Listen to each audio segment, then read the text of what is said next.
Imagine this. 1 minute, you're walking on sunshine. The next, the world shatters. Not just a crack, but a pulverizing explosion. The person you loved, the future you built, gone, vanished. And the pain?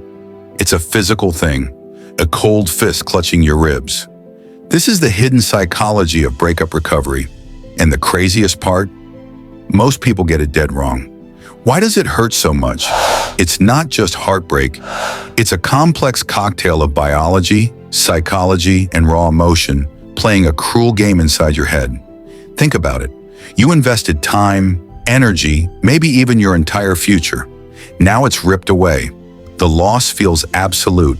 Your brain, it registered this person as vital, a safety net, a source of comfort, joy, maybe even survival. When that connection is severed, your brain goes into emergency mode.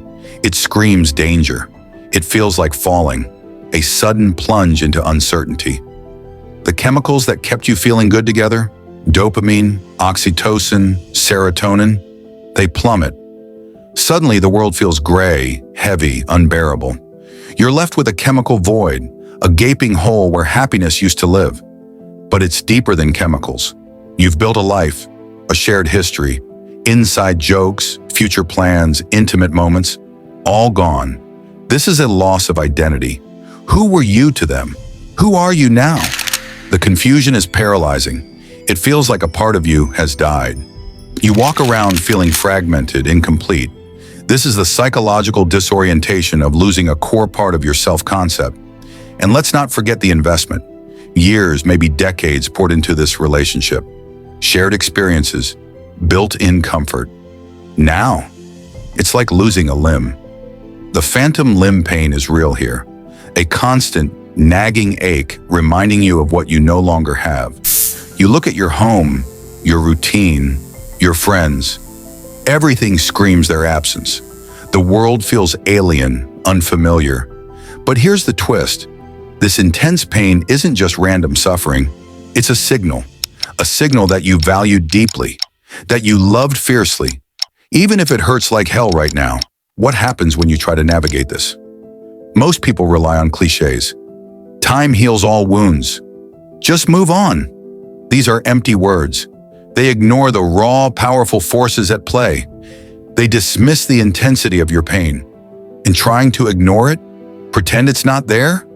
That's like trying to ignore a broken leg. It doesn't work. It just prolongs the agony.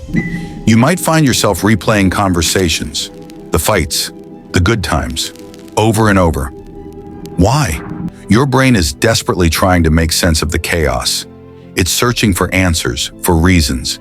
It clings to the past because the present is too painful, too confusing. This isn't weakness. It's a natural coping mechanism, albeit a painful one. It's your mind desperately grasping for the familiar. You might feel waves of anger. Why did they do this? How could they leave? This anger is powerful. It's a force that can push you forward, but it can also drown you. It's a shield against the underlying vulnerability, the deep hurt you're trying to avoid feeling. It's loud, it's demanding, it feels raw. But underneath, there's usually fear. Fear of being alone, fear of failure, fear of not being enough. The contrast is jarring. The rage versus the quiet terror. It keeps you on emotional edge. Then there's the loneliness. It's not just being single. It's the absence of that specific person, their laughter, their touch, their presence. It's a hollow ache that echoes in quiet moments. You might crave their call, their text, anything to fill the void. This loneliness feels suffocating. It creeps into your bones. It makes simple tasks feel monumental. It's the silence where their voice used to be. You might isolate yourself, pull away from friends and family. Why? Because explaining the pain feels too hard. Because seeing happy couples feels like a cruel reminder. Because you just want to be left alone with your misery. This isolation is a trap. It feeds the loneliness, making the healing process even slower, even harder. It feels like the safest option, but it's the most damaging in the long run. The worst part? The fear of never feeling whole again. Will you ever trust someone like that? Will you ever love that intensely? This fear is paralyzing. It casts a long shadow over your future. It makes the present moment unbearable because it steals your hope for tomorrow. It feels like a life sentence, a permanent state of brokenness. But here's the crazy part. This fear, this pain, this entire experience, it's also the path to healing. How? By finally truly feeling it all.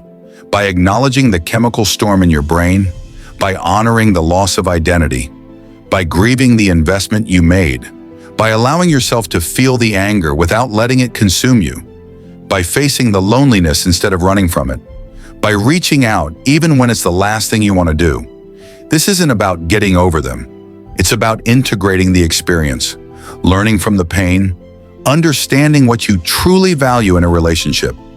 The breakup wasn't just an ending, it was a beginning of self-discovery, of strength you didn't know you had. The craziest part? The strength grows in the soil of the pain. You start to see patterns in yourself, in relationships. You understand your triggers, your needs, your boundaries. This clarity is empowering. It's like putting on glasses for the first time. The world comes into focus. You see yourself more clearly. You see relationships more realistically. This newfound understanding is liberating. You start to rebuild, not just your life, but yourself, piece by piece. You find new hobbies. You reconnect with old friends. You learn to be alone, not just in solitude, but in peace.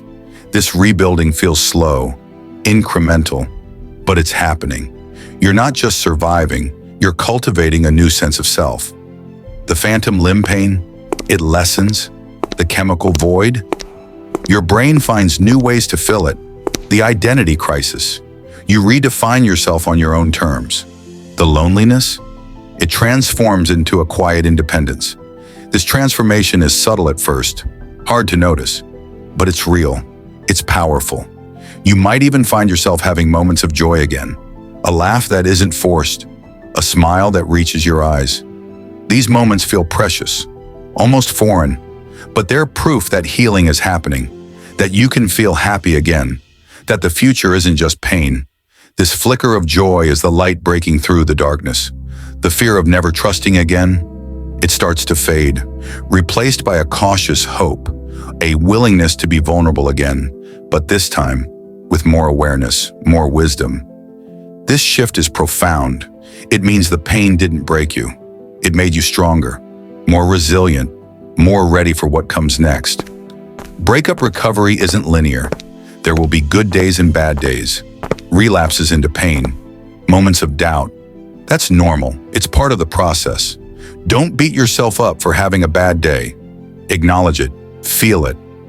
Then gently guide yourself back towards healing. Be patient, be kind. This journey is marathon, not a sprint. The hidden psychology of breakup recovery reveals a truth many try to hide. The pain is necessary. It's a catalyst for growth. It forces you to confront deep-seated beliefs, fears, and desires. It strips away the superficial, leaving you with your core essence. This process, while agonizing, is ultimately transformative. So the next time you hear about someone going through a breakup, remember this. It's not just getting over someone. It's a profound, often excruciating journey of self-discovery. A journey through the darkest parts of the human experience, leading ultimately to a stronger, wiser self. The pain is real, the healing is possible, and the transformation, it's truly the craziest part of all. Would you survive this emotional roller coaster? Could you face the pain head-on, knowing it's the path to growth? Comment below and share your thoughts. Let's talk about it. And if you found this deep dive into the psychology of breakup recovery insightful, hit that subscribe button. Because we're just getting started. There's so much more to uncover about the human mind, relationships, and the path to becoming your strongest self. Don't forget, the journey gets even crazier from here. We'll see you in the next one.